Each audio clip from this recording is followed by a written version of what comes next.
Son testimonios que van directo a las audiencias de la OEA, son testimonios que están escuchando en este momento en tiempo real en la Corte Penal Internacional y por supuesto le hacemos un llamado a las instancias nacionales, a la Defensoría del Pueblo.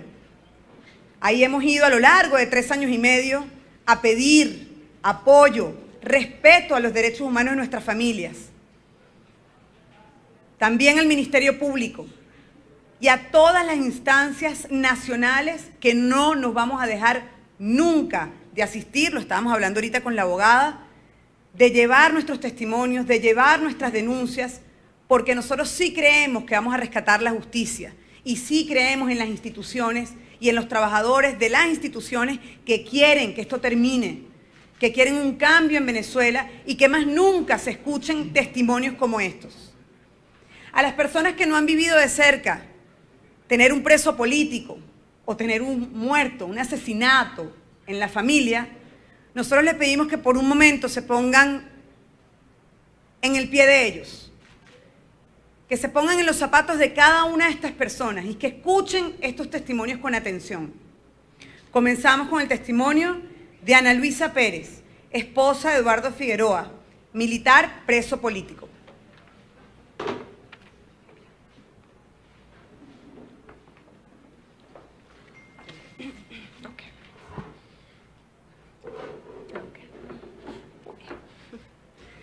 Buen día, muchísimas gracias por la oportunidad de poder hablar un poco sobre nuestros militares presos políticos, militares de honor. Existe una reserva moral dentro de este grupo y para mí es un honor pues representar un poquito de esto. En primer lugar, yo soy Ana Luisa Pérez, soy esposa de Eduardo Figueroa, pero aparte se me pidió que representara a las personas del mal llamado Golpe Fénix. Son 3 capitanes, el capitán Jesús Alarcón, Pablo Molina y Carlos Jiménez. Y en particular me gustaría nombrarlos a ellos en vista de que 2 de estos, está el capitán Alarcón y Pablo Molina, se encuentran en la cárcel de 26 de julio, cárcel en donde están sufriendo diferentes pues, alteraciones en estos derechos. En primer lugar, no les permiten la visita de niños ni de hombres en estas cárceles. Ellos no pueden ver a sus padres, a sus tíos, no pueden ver a sus hijos. El único día del año que pueden ver a sus hijos es el Día del Padre, que ya pasó, y ahora no lo pueden ver hasta dentro de un año, que vuelva a ser el Día del Padre. Han bajado 20 kilos debido al tema de alimentación allí. Muchas veces les han dado agua de lentejas, comida con gusanos, y esto pues ha acarreado temas de salud importantes para ellos. Aparte tienen celdas pues cercanas en donde existen otros internos que tienen problemas de salud como tuberculosis, cosa que puede ser contagiada si el ambiente pues no está propicio para controlarlo un poco. Y eso sin contar por supuesto que son militares en cárceles civiles, que en este caso no se debería presentar esta situación. En el caso de mi esposo en particular, fue acusado del mal llamado Golpe Jericó del 2014, sale para Panamá. En Panamá sufrimos persecución política durante todo el 2015, se nos trató de allanar la casa sin orden de allanamiento, se le trató de asesinar aprovechando la Cumbre de las Américas. Este atentado fue truncado por la persona que lo iba a hacer, ya que se escapa y lo denuncia públicamente, y pudimos salvarnos de eso. Finalmente fue aprehendido y en tiempo récord, en menos de 16 horas, es deportado al país sin la oportunidad de la debida defensa.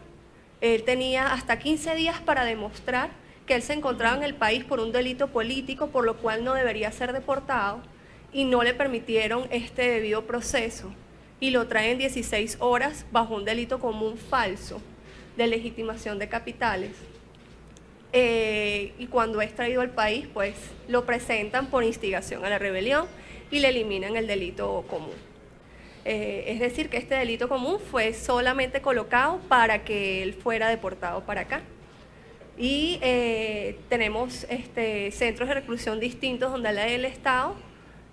Actualmente está en la cárcel de Ramo Verde, anteriormente estuvo en el DIGESIN, en donde presentó problemas de salud debido a que estuvo 15 meses sin ver sol, 15 meses expuesto a gases tóxicos de las plantas eléctricas, de los carros que emanaban gases.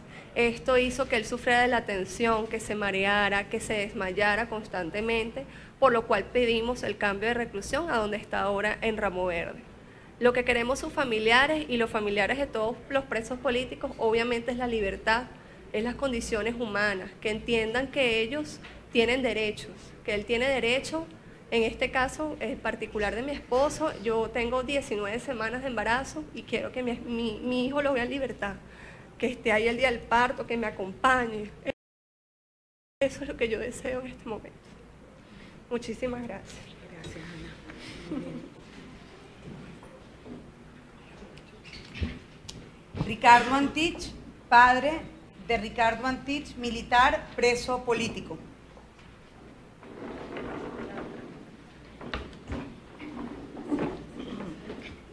Buenos días, muchas gracias.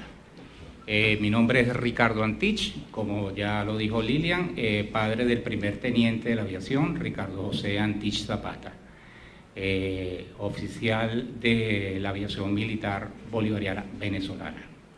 Primeramente yo quisiera, debo de darme el testimonio específicamente de lo que fue el golpe azul, y voy a dar ciertos testimonios, pero sin embargo quisiera ahondar en algo muy importante. Voy a hablar de un grupo de los tantos presos políticos que existen.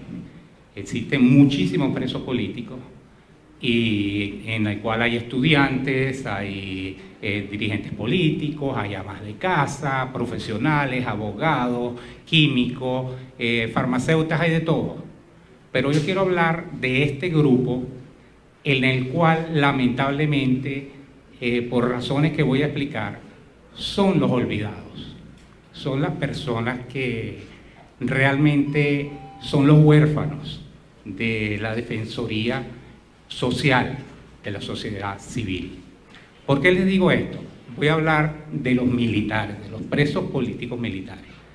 Los presos políticos militares, cuando se detiene un estudiante, cualquiera que sea, enseguida se oye la voz unísona de protesta, de rechazo ante una detención arbitraria. Inclusive las casas de estudio se unen a esa protesta. Si se encarcela o se persigue a un político, pues no solo el partido político lo rechaza, sino todos los partidos políticos por igual lo hacen.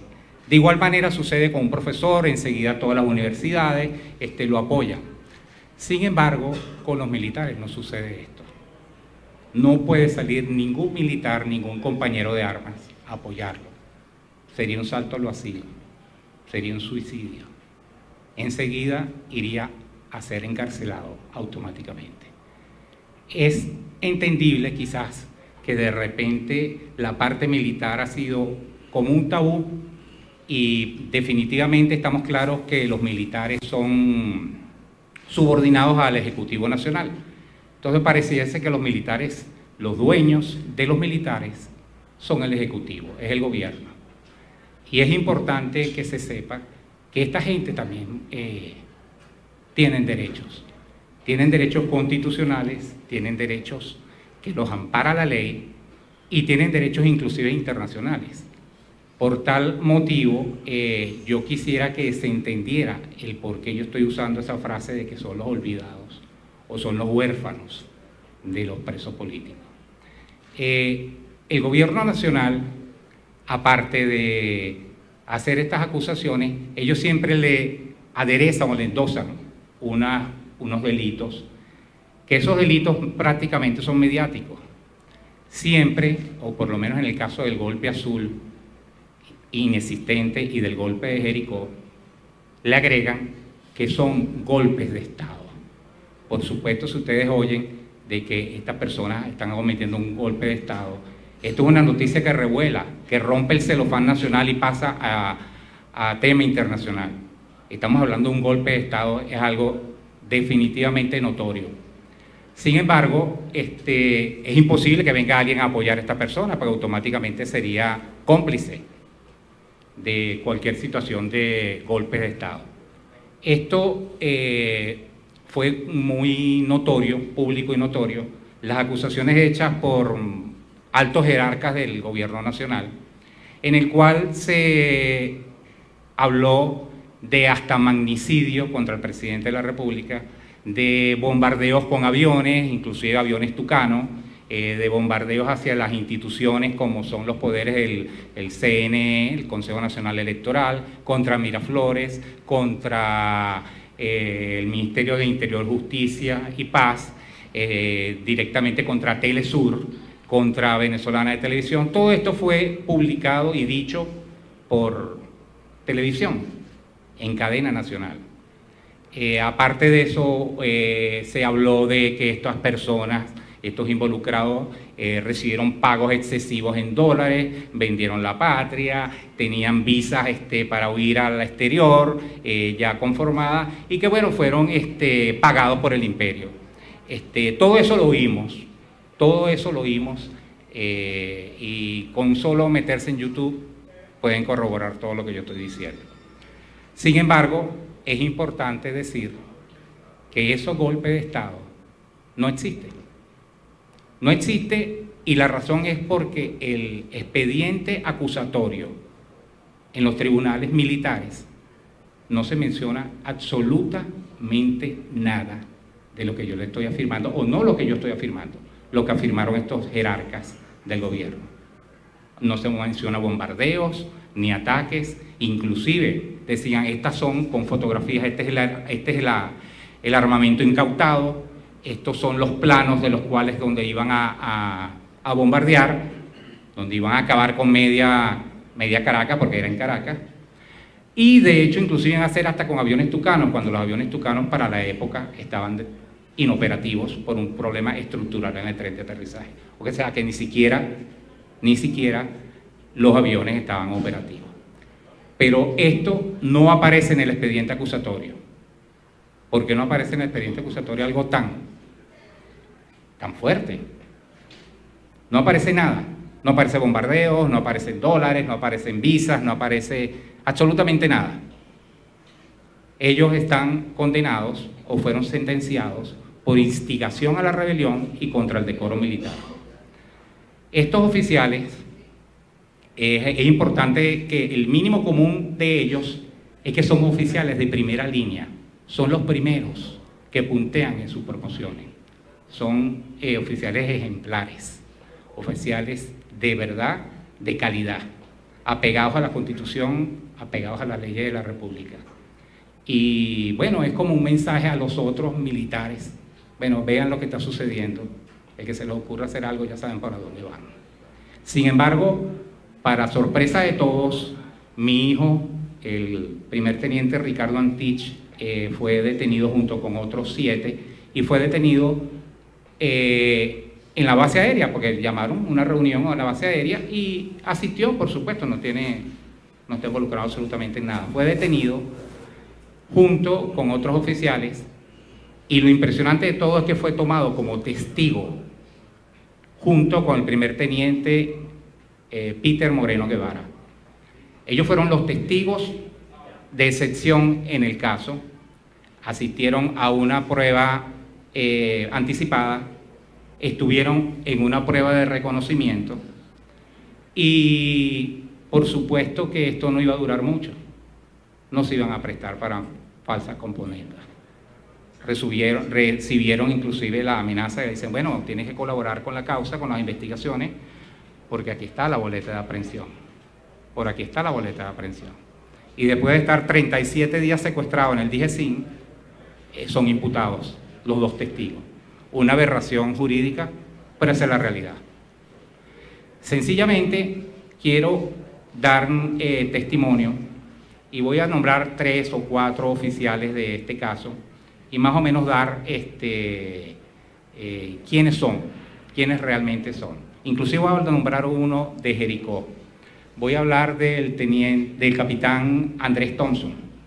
Andrés Thompson es un oficial de primera línea con más de 3.500 horas de vuelo, piloto táctico e instructor de vuelo. con 7 condecoraciones, con 17 barras de honor al mérito, en su corta, estamos hablando de 11 años de estar activo. Fue comisionado para el exterior, un oficial de primera línea. De igual manera, mi hijo Ricardo Antich es número 1 de su promoción como piloto, se graduó de número 1 como piloto, es inclusive también igual que el capitán Thompson, instructor de vuelo. Y el primer teniente Peter Moreno, que es el otro que fue tomado como testigo, también un oficial excelente, igual, son pilotos. Ahora yo no sé quién iba a bombardear, porque de los detenidos, los únicos 2 pilotos son los testigos. Entonces, eran testigos que iban a bombardear, porque eran los únicos 2 pilotos, no hay otros, en el caso específico del golpe azul. Hay otros oficiales, como el primer teniente Carlos Esqueda Martínez, que inclusive pertenecía al DIN, al Departamento de Contrainteligencia Militar, y fue también aprendido, sentenciado, imputado y sentenciado. De igual manera, hubo torturas con otros oficiales, el primer teniente Henry Salazar, de igual manera el primer teniente Luis Lugo. Con ellos hubo torturas, no puedo decir que hubo tortura física con mi hijo, sería falso y no vengo a decir falso testimonio, pero sí la psicológica, el decirte, aquí está la boleta de aprehensión, ve a ver qué vas a hacer, pues ya es bastante intimidante. Sin embargo, quiero que sepan que estos oficiales fueron sentenciados a 9 años, 8 meses y 21 días. Algo aberrante. En el caso de mi hijo y del primer teniente Peter Moreno, el delito, como ya eran testigos, el delito fue de instigación a la rebelión en grado de complicidad. O sea, ni siquiera fueron actores materiales porque por supuesto ya eran testigos. Y sin embargo, la pena fueron prácticamente sentenciados como si fuesen autores materiales de algo que sencillamente no existe. Para darles una muestra, supuestamente el magnicidio contra el ciudadano presidente de la República iba a ser en el desfile del 12 de febrero, nuestra digna fecha patria, Día de la Juventud, y ese atentado iba a ser en el desfile, pero mi hijo estaba en la tribuna de al lado porque lo habían mandado de comisión junto con sus alumnos para que asistiera al desfile en la tribuna de al lado del presidente. No sé cómo iba a ser el atentado, si tendría el avión en el bolsillo, será. Y el primer teniente Moreno estaba de reposo. Sin embargo, estos testimonios que le estoy diciendo han sido reiterativos. Todos los delitos, o la gran mayoría de todos los delitos de los militares, son instigación a la rebelión y contra el decoro militar, tipificados en el Código Orgánico de Justicia Militar. Desde un principio, el juicio, con todos los vicios, nulo de toda nulidad, empezó con algo que es importante señalarlo. El Código Orgánico de Justicia Militar dice que todo oficial o todo militar debe ser juzgado por un tribunal ordinario militar y que no se conforman tribunales accidentales, al menos que estemos en situación de guerra. Lo dice el Código Orgánico de Justicia Militar. En situación de guerra que se conforman los tribunales accidentales. Sin embargo, a mi hijo se le conformó, o a mi hijo no, al grupo del Golpe Azul, le hicieron un tribunal accidental. Ya desde un principio estamos hablando que hay una flagrante violación del debido proceso, porque sencillamente ni siquiera se está respetando eso. Hicieron un consejo de guerra y definitivamente hubo una sentencia sin pruebas. Sin pruebas. Prácticamente puedo decir que mi hijo ni es nombrado en el transcurso de 1 año de juicio. De igual manera, el primer teniente Moreno Guevara, Peter Moreno Guevara, y Carlos Esqueda Martínez. Hubo en el juicio, hubo delitos en sala, hubo incongruencias en las declaraciones de los expertos, porque de hecho ni testigos que señalaran por lo menos a mi hijo y a otros existieron. Sin embargo, fueron a la pena que ya dije, 9 años, 8 meses y 21 días. Él está ahorita recluido en la cárcel de La Pica, en el anexo militar de CEPROMIL, que es el Departamento de Procesados Militares de Oriente, en Maturín, en La Pica, Maturín, Estado Monagas, siendo nuestro domicilio la ciudad de Maracay, en el estado de Aragua. Se imaginarán lo que es un traslado para visitar a mi hijo. 8 horas de carretera, los riesgos que incurren, los gastos, y es una aberración. Definitivamente esto es una aberración. Sin embargo, todavía tenemos fe. Tenemos fe de que haya administración de justicia, tenemos fe de que sea el Todopoderoso nos ilumine a todos nosotros para que definitivamente estos oficiales inocentes, completamente inocentes, consigan su libertad. Es importante señalar que estos oficiales han sido apegados a la Constitución, a las leyes, y si hay un delito que le quieran imputar, ese es respetuoso de Venezuela. Muchas gracias.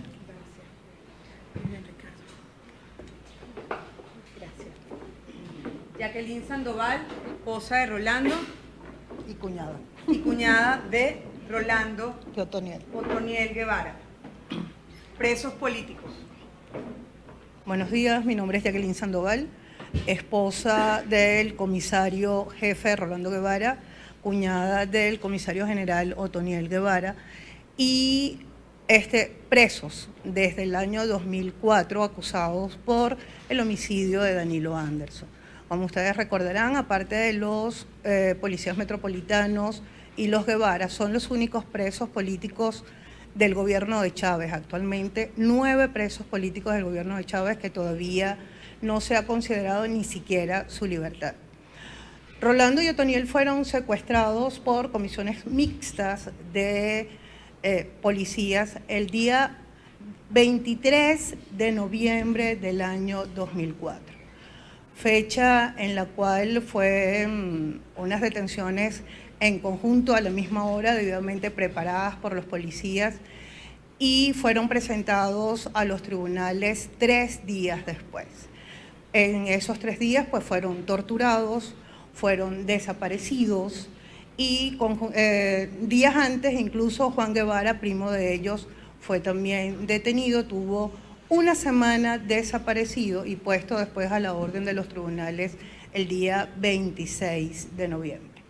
Durante todo este tiempo, pues si no fuera por lo que fue la denuncia oportuna de mi parte, creo que en este momento estuvieran muertos, y porque hubo precisamente esa desaparición forzada por parte de la policía, donde durante todo ese tiempo pues fuimos allanados 2 veces, incluso porque los policías como que no se ponían de acuerdo, no sabían las comisiones que ya se habían hecho los allanamientos. Fuimos allanados 2 veces en nuestra residencia.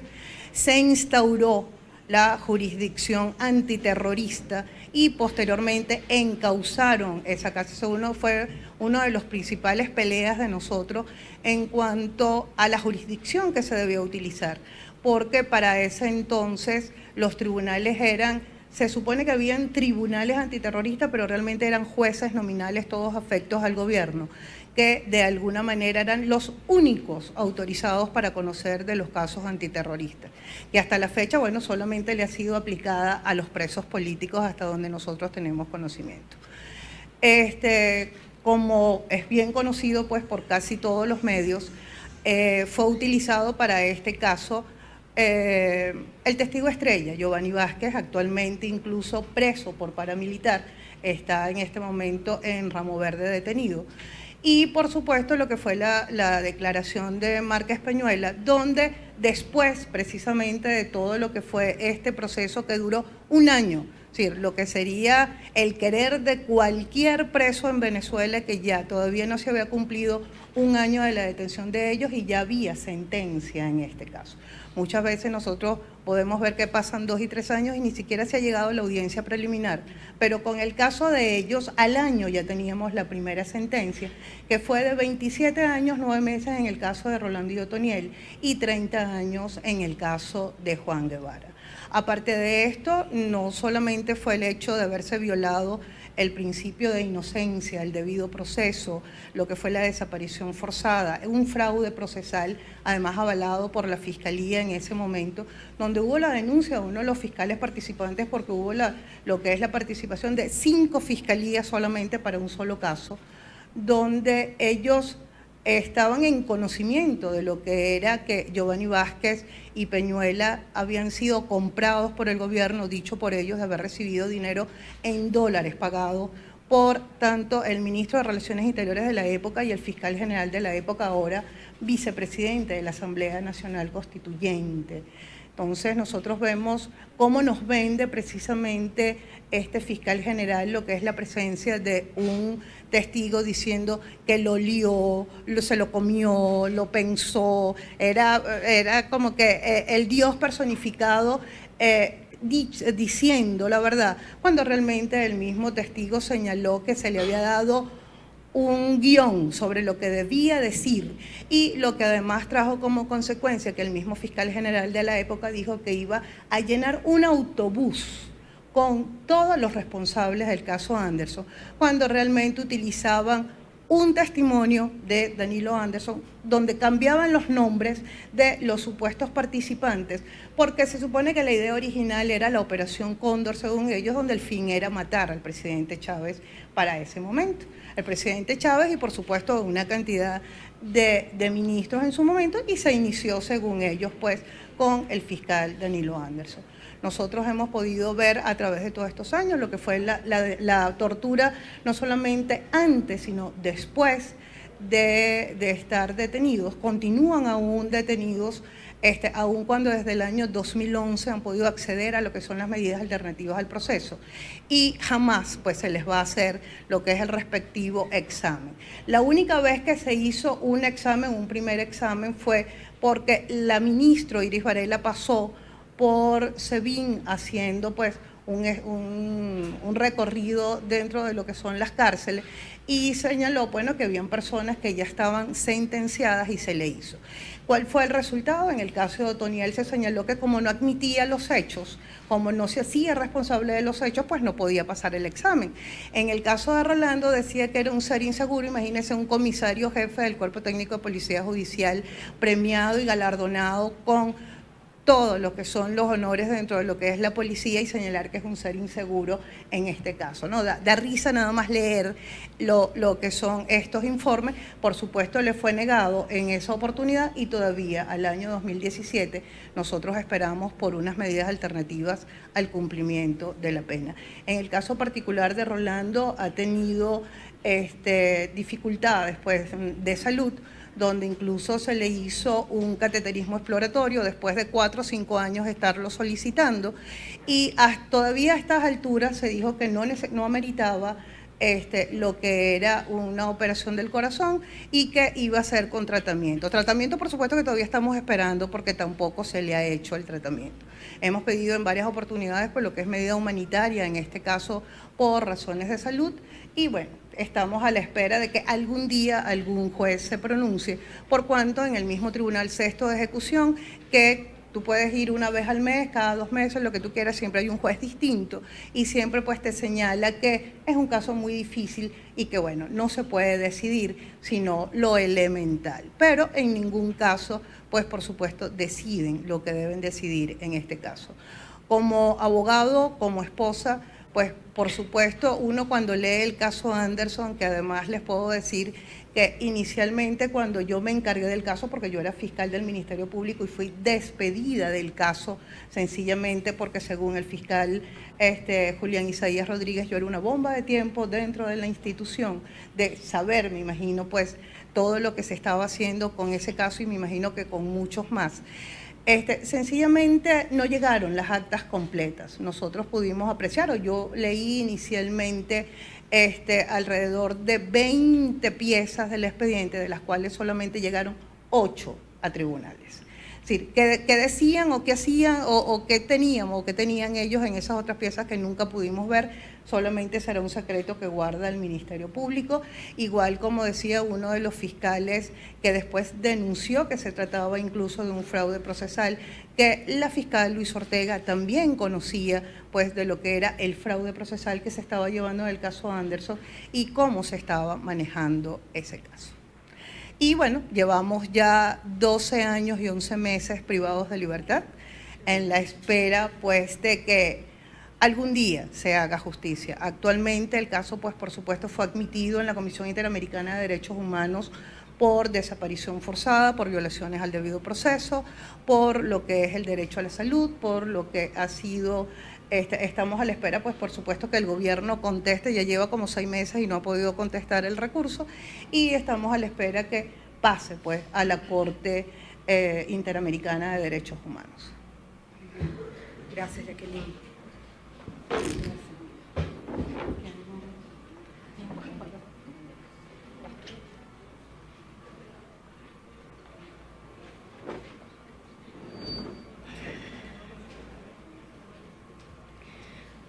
Buenos días. Luisa Castillo, hermana de Miguel Castillo, asesinado en el marco de las protestas pacíficas de la oposición en el año 2017. Buenos días, mi nombre es Luisa Castillo, hermana de Miguel Castillo. Miguel lo asesinaron el 10 de mayo, hoy justamente está cumpliendo 5 meses de su asesinato.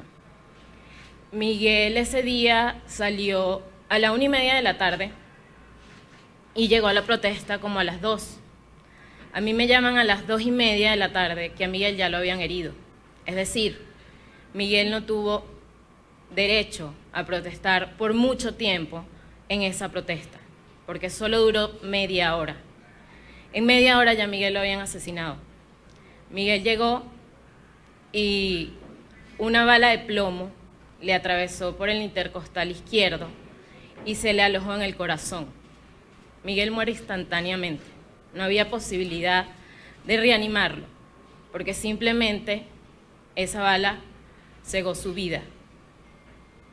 A mí me llaman y me dicen, ¿tú eres hermana de Miguel Castillo? Sí, ¿qué pasó? A él lo hirieron, corre a la policlínica Las Mercedes, que lo están atendiendo. En el momento que yo llego, había mucha confusión, ya era inmediato, en las redes sociales ya estaba puesto. De hecho, mi hermano mayor, él vive en Chile, él se entera por las redes sociales, porque él era el que le avisaba a Miguel cómo estaba la calle, porque para nadie es un secreto que aquí no hay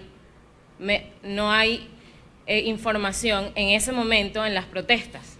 Entonces Juan le avisaba a él, y justo ese día no fue la excepción. Él le avisa, él no le dio chance de avisarle, disculpen, porque simplemente cuando se mete en las redes sociales ya decía su nombre en todas partes. Cuando nosotros llegamos a la clínica, información no nos daban, por lo menos a mí, porque no era la madre. Tuvimos que esperar a que llegara mi mamá para que el médico la atendiera a ella y le dijera que su hijo había muerto. Una vez que nos dicen que muere, empezó el caos.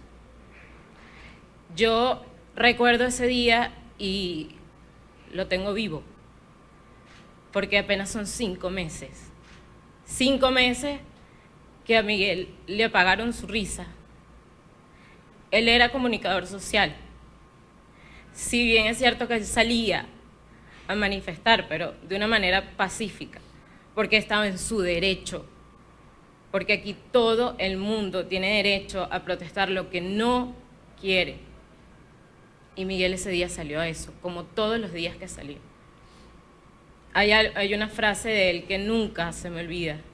Él siempre me decía, quédate tranquila, que a mí la vallita me regresa a casa. Esa vez no fue así. Nosotros como familiares lo único que queremos es justicia. Yo sé que la justicia divina está sobre cualquier otra justicia. Pero necesitamos que esa persona, que es un guardia nacional, le corten la libertad. Porque si él cegó la vida de mi hermano, él no merece estar en la calle y vivir libremente, porque no es justo. Lo más importante que quiero recalcar aquí es que todavía no tenemos respuesta. Todavía no tenemos respuesta, no tenemos nombre de esa persona.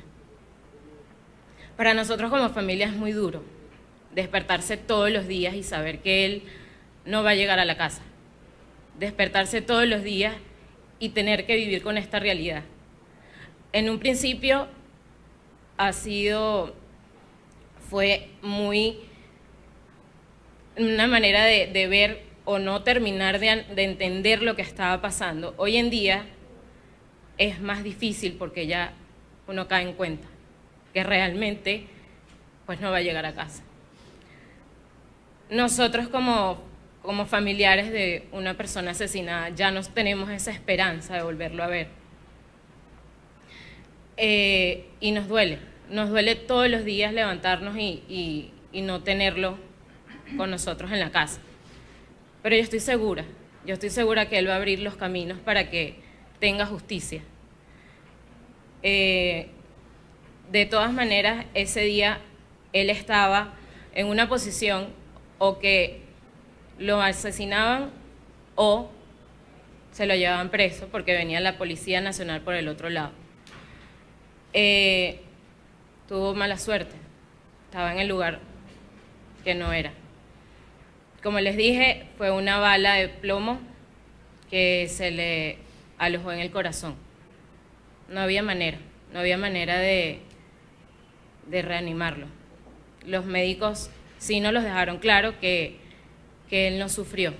Es como algo que nos da un poco de alivio, y ni siquiera. Quiero recalcar que si bien es cierto que en las protestas uno salía, pero en este país, en ese tiempo o en lo que estamos, no tenemos ese derecho. Nos cuartean muchos derechos y uno de los derechos que nos cuartearon en ese momento fue la libertad de expresión. Y Miguel, como comunicador social, porque era un licenciado en comunicador social, él lo único que quería era eso, y ver una Venezuela bonita, una Venezuela donde él pudiera expresarse de una manera que no podía hacerlo en ese momento.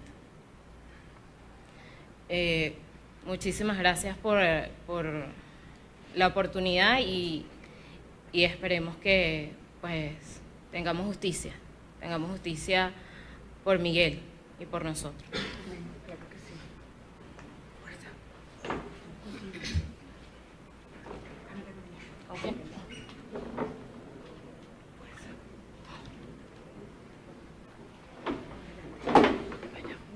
María Fernanda Mendoza, hermana de Stacy Escalona, mujer presa política. Bueno, buenas tardes. Mi nombre es María Fernanda Mendoza, soy hermana de Stacy Escalona. Quiero agradecerles a toda Lilia, sobre todo, y a todo el comité y a todos los presentes por el apoyo que nos han dado desde el primer día por mi hermana. Mi hermana es la primera mujer de la diáspora venezolana en ser detenida, siendo civil, y está siendo juzgada por un tribunal militar. Fue detenida el 11 de enero del 2017 junto al diputado Gilbert Caro por el organismo del SEBIN en el peaje en la entrada de Naguanagua en Valencia. Mi hermana la acusan de rebelión militar, traición a la patria y sustracción de armamento. Como lo decimos siempre coloquialmente, a mi hermana le sembraron los explosivos C4 y se los colocaron en el asiento donde ella iba sentada, y ella misma lo dice, es que yo venía empollando los C4 desde Ureña. Cuando digo que es la primera mujer de la diáspora venezolana es porque mi hermana tenía 8 años viviendo en Suiza. Mi hermana no vivía aquí en Venezuela. Mi hermana, como todos los años, venía a Venezuela a pasar Navidades con nosotros, con papá, con mis hermanos, conmigo, con mi hija. Llegaba aquí a Venezuela y lo primero que hacía era un bolsito, meter sus cosas y se iba porque le encantaba visitar todos los lugares. sobre todo ir a comer cachapa, lo que le encantaba a ella. Ese día no fue la excepción para ella. Se fue junto con nuestro amigo el diputado Gilbert Caro a recorrer Ureña, recorrer Mérida, Táchira, Barinas, todos los ríos. Lamentablemente, días antes del 11 de su detención, el presidente Nicolás Maduro dio una orden de realizar un golpe, comando antigolpe, y se fue para Nicaragua. El 11 de enero a las 9:30 de la mañana, mi hermana viene de regreso. Es fuerte todo lo que, porque es revivirlo, todo lo que estoy diciendo es fuerte para uno como familiar, porque es inocente. Pero ese día a mi hermana le cambia todo, porque es detenida injustamente. Y para ella, como lo dijo, palabras textuales de ella, esto va a pasar. Porque estoy con Gilbert, estoy con un diputado, es mi amigo, y tiene inmunidad parlamentaria, la cual fue violada. Hoy son 275 días de cuales está privada de su libertad. 275 días de los cuales mi hermana cada día se deteriora más, su salud, sus condiciones son más fuertes.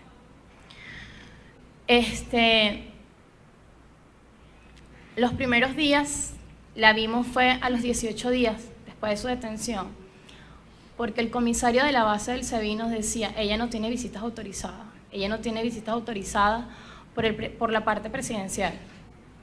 El día 12 de enero, la Embajada Suiza de aquí en Venezuela le mandó una carta al Ministerio de Relaciones Exteriores, del cual todavía estamos esperando respuesta de parte del gobierno. ¿De qué se le acusa a mi hermana? Rebelión militar, es civil. Por andar con el diputado y por pensar distinto. ¿De qué se le acusa? Yo solamente pido libertad, libertad completa tanto para mi hermana como para todos. En las condiciones en las que se encuentra mi hermana cada día son más fuertes. Ya son 11 audiencias, de las cuales va, pero no se las realizan. Porque la juez Luz Mariela Santa Fe, juez militar, la que lleva su caso, simplemente dice, por órdenes de arriba no tengo ninguna decisión. Y como se lo digo a ella siempre, que su dignidad no pasa por debajo de la mesa por hacerle un favor a este régimen que cada día nos quiere oprimir más, pero somos más fuertes, nos quiere doblegar, pero aquí nos mantenemos en pie de lucha por la libertad de todos. Le hemos pedido a la juez Luz Mariela Santa Fe que trasladen a mi hermana a un centro clínico, pero él se vino acatado a esa orden. Mi hermana, por las condiciones de la celda en la que se encuentra, por el estrés, la preocupación, la humedad, mi hermana está padeciendo de un hongo fuerte que va desde acá hasta el pie, al cual le han salido ronchas en su piel. ¿Qué más tiene que esperar mi hermana? ¿Qué más tiene que aguantar mi hermana, que solamente estaba de visita aquí en Venezuela, que solamente venía a pasar Navidades, como siempre lo hacía? ¿Qué más quiere este gobierno de nosotros? Para mí mi hermana es mi motor, mi fuerza, y mi voz es su voz, y por ella va a luchar hasta que consiga su libertad, y la de todos, como todos estamos presentes aquí, en apoyo que estamos con Lilian hace más de 3 años en esta lucha. Y a ti te agradezco mucho, Lilian, todo el apoyo que nos has dado a nosotros, a todos los presos políticos, porque no es fácil esta lucha en la que llevamos día a día. Pero pido libertad para mi hermana. Mi hermana, una semana antes de venir a Venezuela, fue al Parlamento Europeo, como siempre lo hacía porque era activista, y estuvo en el Parlamento Europeo denunciando las violaciones de los derechos humanos del cual hemos sido violados aquí. Fui a la Defensoría del Pueblo, estaba junto con Lilian, a pedir una audiencia con el que era en ese momento Tarek William Sá, defensor del pueblo, y él me manda a decir con sus asistentes que sí, él sabía que le estaban violando los derechos a mi hermana, pero que él estaba muy ocupado atendiendo otras cosas. ¿Qué estamos esperando de este gobierno? ¿Qué más quieren de nosotros? Nosotros lo que pedimos es paz. Si ustedes dicen que nosotros demos paz, ¿dónde está la paz? ¿Dónde está la libertad que tanto dicen ustedes? Yo solo pido libertad para mi hermana y para todos los presos políticos y sobre todo para Venezuela. Muchas gracias. Muy bien. Gracias.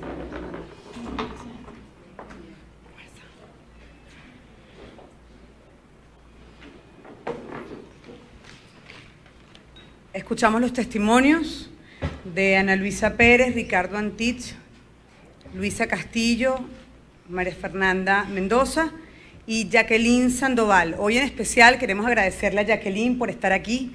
Es abogada, hemos aprendido muchísimo de su lucha, ha vivido con su esposo y su cuñado preso político durante 12 años y tenerla 12 años y 11 meses y tenerla aquí en el Comité de Familiares de Presos Políticos, lo valoramos mucho, aprendemos de su lucha, de su constancia, de su trabajo.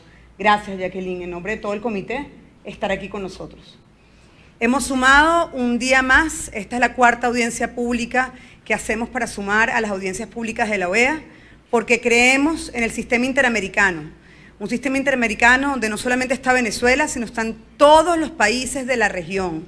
Es muy importante que estos testimonios lleguen a cada país, que en cada uno de esos países donde hay venezolanos resalten lo que estamos viviendo y lo que hemos vivido a lo largo de los años en Venezuela. Saludamos a la mamá de Neomar, Suleimar, ella ya hizo testimonio. Estamos contigo, estamos contigo, con cada una de las familias de los héroes caídos, de los 15.000 heridos que hay en Venezuela y, por supuesto, de los 439 presos políticos que hay en Venezuela. Las cifras, según el Foro Penal, 439 presos políticos hasta el día de hoy, 128 fallecidos en el contexto de las protestas pacíficas de la oposición. Y cada uno de esos casos los conocemos y trabajamos todos los días para alcanzar la justicia y la libertad de cada una de estas familias. Muchísimas gracias, un saludo a todos los trabajadores del sistema interamericano, de la OEA, un saludo a todos los fiscales, a los jueces que están atentos a estos testimonios que han sido, como lo han visto, objetivos, claros, precisos, reales, para alcanzar la justicia y la libertad.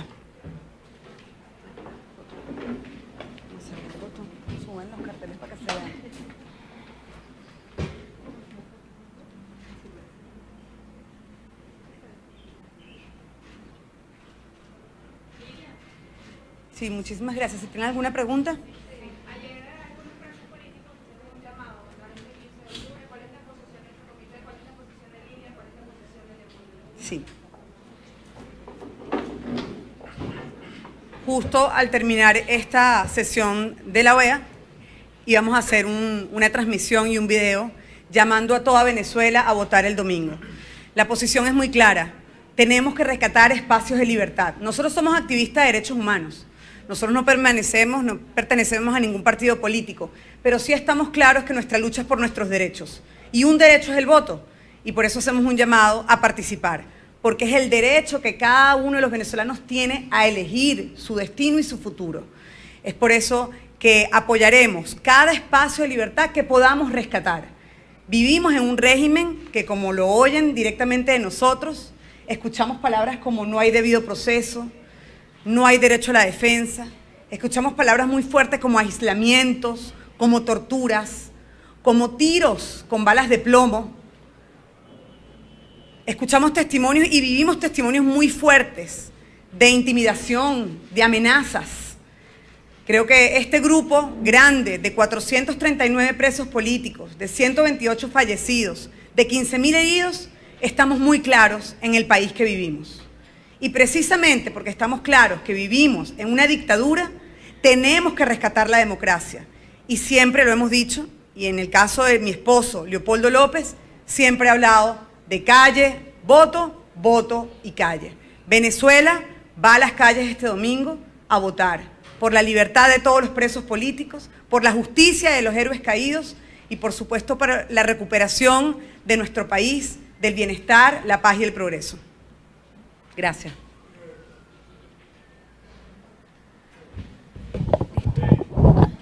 Bien, escuchaban parte de las declaraciones de la activista de derechos humanos Lilian Tintori, y ella ha manifestado que, o agradecido a estos 439 presos políticos, quienes han llamado, han hecho un exhorto también para que puedan participar en las elecciones del próximo 15 de octubre. Además, manifestaba que estaban muy atentos sobre esta situación o condiciones de los derechos humanos de estos privados de libertad, y es por ello que han agradecido a la Corte Interamericana de Derechos Humanos por la atención que ha recibido estos familiares de presos políticos. De inmediato vamos a invitarlos a que se mantenga atento a nuestra programación. Vamos a escuchar las declaraciones de la fiscal Luisa Ortega Díaz desde Colombia.